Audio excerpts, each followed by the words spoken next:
ប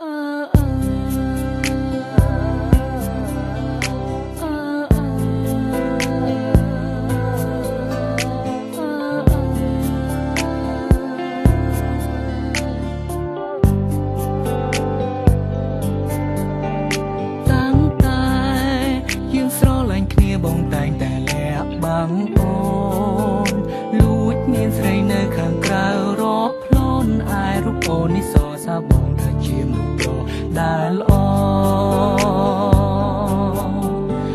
ហាមអូនមុននឹងធ្វើអ្វីត្រូវសួរបងសិនជីវ៉ា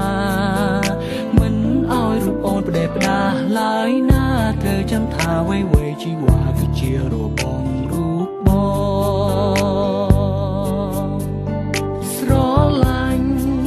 រូបអូនខ្លាំងណាស់ចង់ប្រាប់ថាខ្វះមិនបានតែសុំត្រឹមយ៉ាងគឺបងចង់បានសេរីភាពមិនចង់ឲ្យអូនមកដាក់គំនាបលើជីវិតបង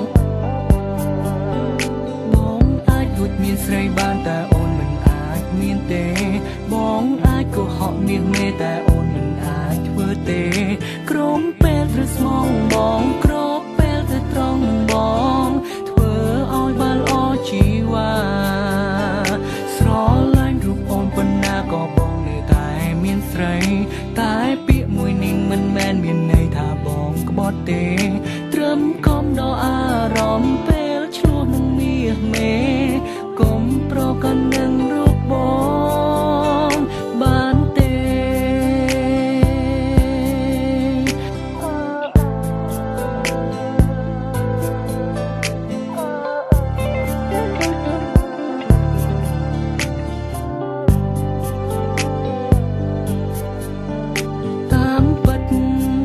ពេលខ្លះក៏គិតថាខ្លួនឯងសែនចោមសៀ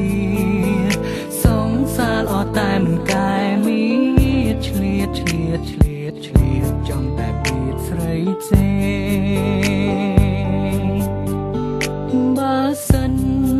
ថ្ងៃណាអូនតន់ជន់កែងបងនឹងស្រីផ្សេ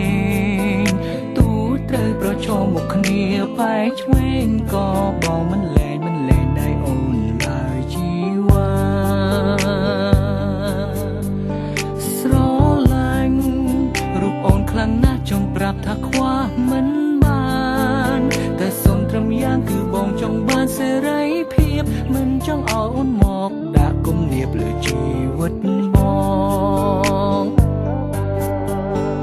ទោះបងជាប្រុសមិនល្អក៏មិនឲ្យអូនឈឺចាប់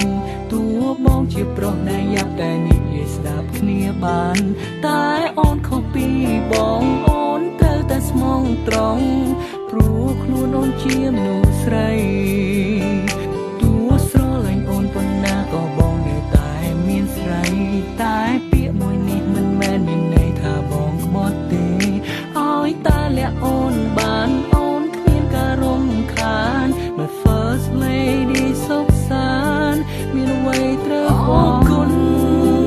គ្រប់យ៉ាងដែលអូនផ្ដល់ឲ្យ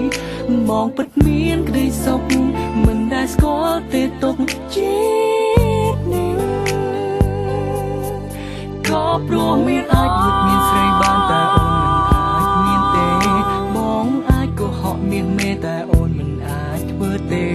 ក្រុមពេលត្រូវស្មងបងគ្របពេលទៅត្រង់បងធ្វើឲ្យបានល្អជីវ៉ាស្រឡាញ់រូបអូនប៉ុណ្ណាក៏បងនៅតែមានស្រីតែពាក្យមួយនេះមិនមែនមានន័យថាបងក្បត់ទេត្រឹមកុំដល់អា